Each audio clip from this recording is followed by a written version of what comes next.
o le toi foi mai se uta mai tala lea le ia tau i le mata upule no tau fai atu le asora nafi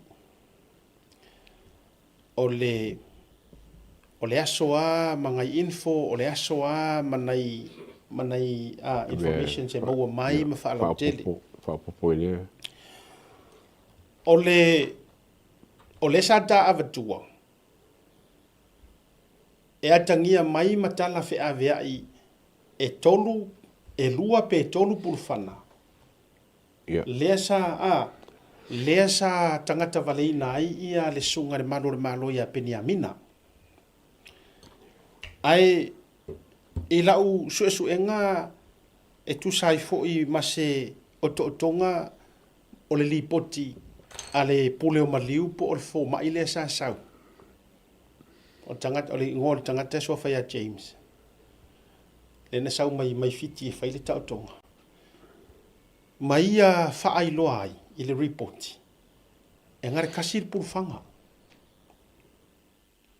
e na o le tasi le pulfana le sa fana i nai ma tangata vale i nai ia Peniamina e na o le pulfana le sa alu i le le tu le i lo nei tu ai mana tua o lai ai le afai no no ai la le mea mali e la valea I mean what up mali in a way that really it's not funny ai o ka ku nga ngai fa mata lai me ia e ai le si vaenga e mali e ai le so suenga le ia tau o lea ua o maua le whamatalanga i le la ei tō ninga leo a Peniamina na whaia i le aso lea na maliwai e le ai ma se a fianga e lo ai ngā ki e se pufanga i rongo ofu le aso nga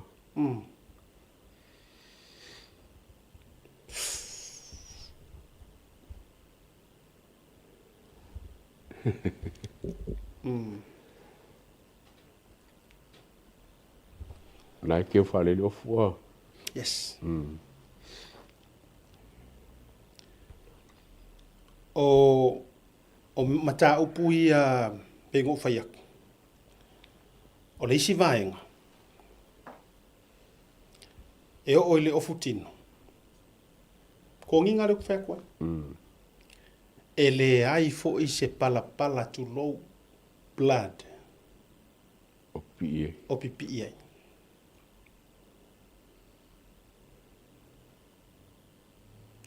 o le fesili why tu foi la utala samo fa maru ko fa fonga ma ai ua papa le o sa ia kanga awana ngalor tangata ia o mari liwo tangata ia peli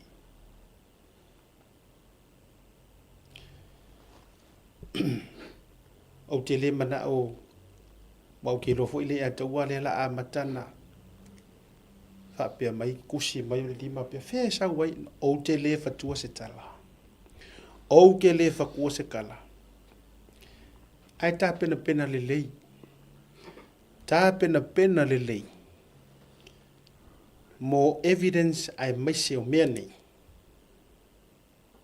e kali le ku e le makere o whaiaku a whai e yeise explanations e te tau ona o mai o tau ia na sue e explain nei le mea lea in a sense e whaingo fienga sofi o mai loko ngaka then by all means mo mias wha amalkalanga o le mea lea ai se a e le ai se kulou le ngana se pupo se masai o le o fukingo pe a whainga whanga ai se a e le ai se palapala po o se toto tu lo o pipi i mamakua pisi ale ngai le of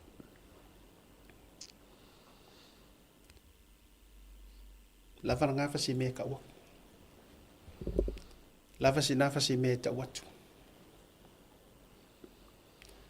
ele ole mafua anga le o le longoa ai o touia tu lo le mitanga benga aka ko kala ngoi issues nei e ofia le mitanga benga ai o le fesili le mafau fau ai se anga le longoa ai le vai le magic question le look fa kua o fea le ainga o pengi a minga i le kaimi o le case fea si ana fa nau fea si ona to alua o tangata pito sili nei na mo o mia le kali ai o le fa mana malama ia yo le mele fiangi murder trial le sau le lalo langi e o ono le kaimi o le hearing e mua e kwa mili le media e kau fai kuli le media se fa interview le ko olua o le fa ngau o le kinga por kama o ani to la ngona malea fe o media fe o fai ngi mili nga fa pe nga le media ka ko samu a oi a mili ye le media oi a ka mo ye le media pe afa pe nga o leo po kaki versus tulowa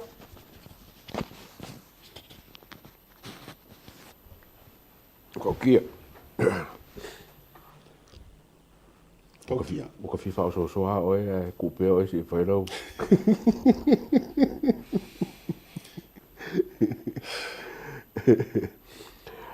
e yengi scenarios fa pengi lo wo langa fa godfather e ma fainga tulo tau nga na tu sa em fanga oe on the side nga me fa ki fa ai uma enga ele ai se tulo se masai o blood stain a fainga fanga i le atoa e te lo le pito i sili na le pai le toto e le ngata o luma a o aku o kua pe fa pe kulo we aki foi le pulfanga ia e feeling e fo nga nga ne a o mama yo o fukingo la e le feeling e fo nga nga James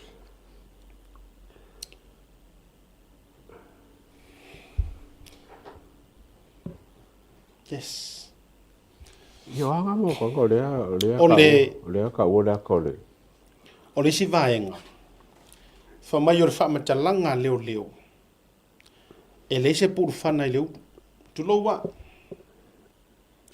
lava o le fa matalanga leo fa mai na o le side lava lea ia ile la total tonunga ai i luma lava ia le ulu o luma le ulu e le ai se ai fa mai le fa matalanga leo ke ka fiala u le ta sos ka sosi ai fa mai le fa matalanga o le tari tonunga o le maosia le luma o le ulu pe no tupu mamafua mai le pau e tupu mamafua mai le pau fa o le taimi le na a le ala fa mai e ile maosia a o le fesili ua makua i fiu la tangata lea e kau mawhai e kali lea so lea le i adaua ma le whaafonga le tunu fa mai e sui fa atolu le alunga lai ta o toa i le ulu muri ulu fa mai e sui fa atolu i le mawhai o na tatadi le lepa i o le palapala vātu le whaafonga mai a Samoa ma o sia luma i ai sui fa akoru le alunga le ta o toa i le alu o le palapala tu lou lava tua o le muri ulu pe a fai e le ai se isi mea maku ianga kupu ia te au la ia e iei la le isi mea miskeri o lilo le oiloa i o le miskeri o lilo le a ua kaua kaka mai ai Godfather man whaafonga mai a Samoa. E le iei si mea ngā kupu e le oiloa e pengi amin. Pingi mai kua, e ok whai aku ai. Sa o ere kala ka fia, o to atu nei namia. en o fai atu. A fia o ke le lopo i aka kala aka whea koe kala lea. A fia whaasoa po ai lava o kou isa moa, na fwe whafonga la fionga le li pāremia, o le mingi ska fo i o leo leo. I have my full investigations here. Yeah. 3 pages. I wrote down my investigations. Yeah. Le o koe whao ngā ia o ko mai sa o whaigarua ngai whalpui pui a mātou New Zealand. Kaimi ma mea uma. Ka hauwhi i pēng o whaiaku. Lai whaile investigations a le tā tangata whaatua tuaina. Or ka ngaka wo whaakokua inga. La fo ua whai. Se i whai aku lau su esu enga, whai langa su esu enga. O na uma lea. O mori o ile fionga ni mingiska. Lau wa fionga fo ile acting commissioner. Lau fionga awa masanga. Ka hua ngai meye koe sisila i ai pele se vae ngai koe la langai se su esu enga. Awa waku wapenga. Ma kua yo interest, kua yo interested i vaenga, ele mele si ke inkaresi ai, vanga lo ke inkaresi ai. O ke fia inkalesi i le su esu enga a pengi a minga, le sa fai vai vase, i le maliu o singa vaianga, and I'm coming into that. Makanga kai afia. Yes.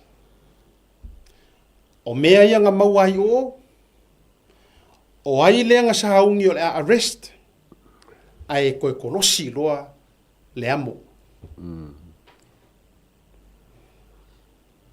Leanga whak, I have 3 pages of nearly 3 hours of an... Koe tikia arrest. Loka, koe upule loka, koe tikia loka,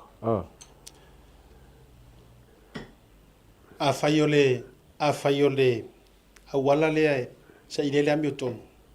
Ia. Au ke whawhekai mo o whawhetai lo loto i le tua le ataua. Mai se foi o lausunga. Au te whawhetai ona o le whaatua tua ina i tangata. Ona ua lātou wa ai solo. Ua sipa le la manga. Ua le ai se whaakua kuanga ku lou onga o ngisi o loo i tonu. O le mtanga ruenga. Nisi. Le ala lea ua sulu whai solo ai si a kungu. Ua sulu whai solo o iei ea ngisi. O iei ngisi. Ia. Ngā uwha ata tu whapena. Ai pēno whai atu. E ele taimi ai langa ole ua umanga whaile la ko case. Yeah. Le ua rupo kaki e. E avele. Ai. Amusa kau. Ele o rei unga lea. There are new and fresh evidence to consider. Ile o whai aku lau se siku. Ia a whai ma mea e hakili e inga ingo si aia o ko akele lea i rei ko la hiki war ko akele la e fia whai la mbeku. A whai ma mea tile ni tau ino si ai, I'm fine. Iyo. A oila a whai ia mea. A whai ako ke ingo si ai ma ko whika mai ia ma ua honor ma tau tare sao. Fa mai a fionga le tua amu ia le sawaina o no le ami o tonu. Ia o mea ua umanga valo ia ngā mea. Mai li poki o whaiwham si gonga a samenga ngā renga le excepet ia whunga nge iaka. Walanga o leo leo kaunga i o marawaka o le mongu o pengi aminga. Mangai lea kai kasi le iaka, le ia oe.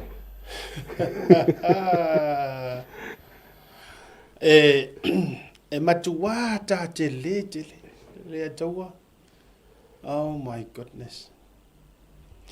Ya o fa wala vai ala utala na fetua na nafi. Ina ua o maua ato na inisi o nei vaenga e mangiki o kingo.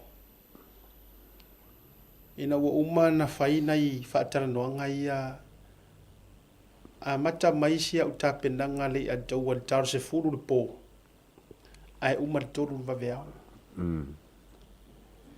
anga uma usau ka kangi o kuri vai le poku o fa ku le kuai why me ai se ha e sanga ama yenge me I au le you know pila fai fua maka avenga mamafa ya ese lo ko fi ma ya o se foi ora kali o se foi ya a mai ka mai ka le pa poponga lo kala nga fimangi le upu le ko ki ki aloka le fonga la songi nana yes Lela na e tati fai atu ai. E le se kama ia ar mele kause. E le se kama ia le mea lea e mo mia la o fionga le lipa le mia ia kere so loko. Fa monguia ia e fa monguia ipu ava koi. Ia tele se so loto. E le fai ngofie. E le fai ngofie. Wa te le fa le ton wa ke le aso fo fa le si fo ko fo la so mo fo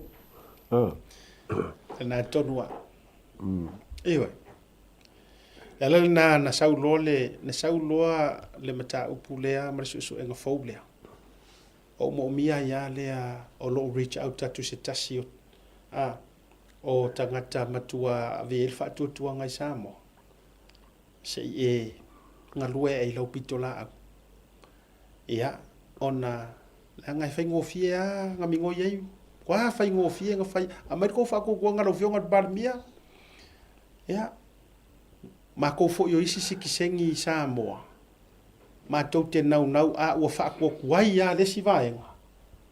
E la mingoi le nisi media. E la mingoi. E le mo mia la kama fo i e media le anga le vave mai e whaisinga sau oko okonga. A o le me ta o le investigator fo i lele. Investigation o fonga le media. Kau ke o e sa ili. Ya, o le ole na maka o ki ia me o ka tu fai loa ke le na me o ka oinga ko si le ele pa si gonga ya me so ka ga lo ka nga le ko ke le si ala ko wa saun ka pule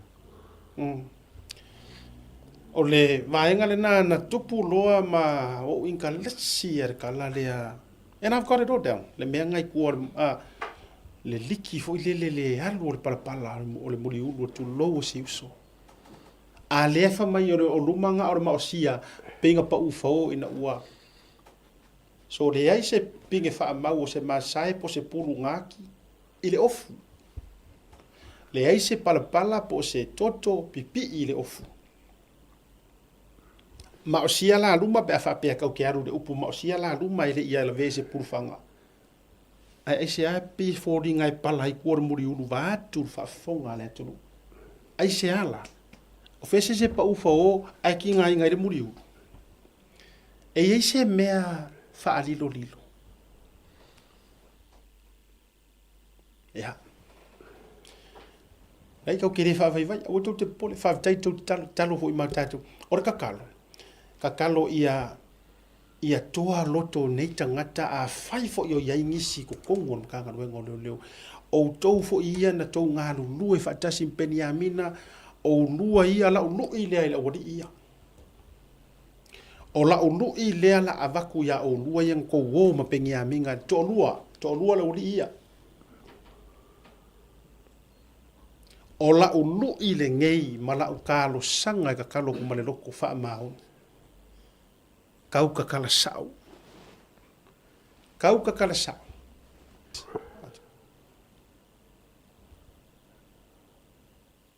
E ese lua urua I mori mau.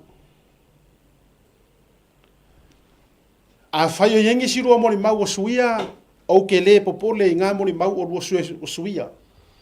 Ai e le kukusa lua urua I mori mau, I le aso lea ngā kupu ai.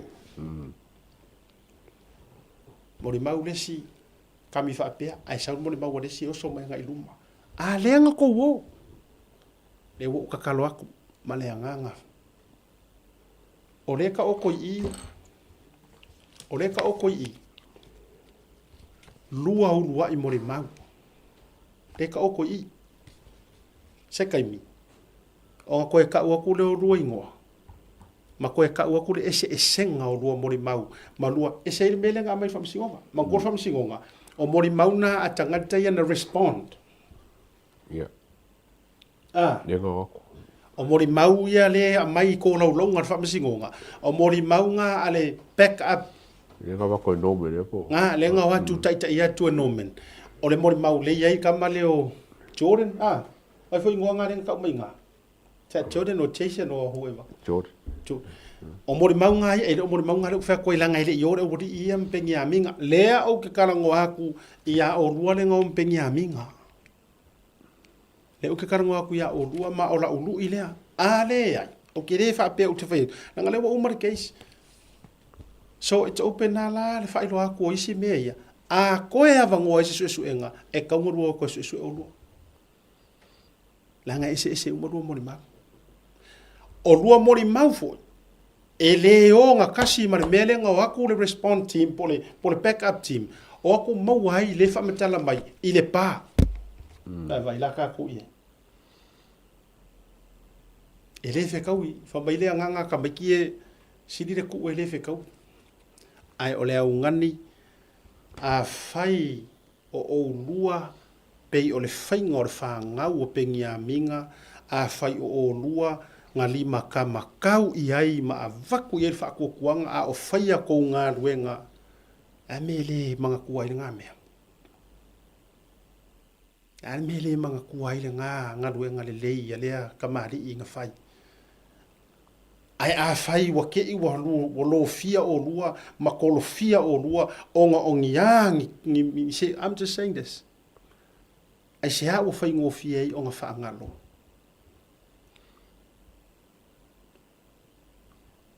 O aso o mai kaunko ma fau ai whanga o pengi a minga kupu ai. O aso fo I ngā e ka kaunko loa I o ngai ko ke whale pui lava o ko ke wheo wai ma le whale pui inga o ko wolanga. Pe ako vai ka miki le kupu ai. E ku fesili pe po le ale mea mo. Wai le lo ke pui. Wa kere ke ko sa ma le sa o ngā oile lo ke pui. Some powerful people.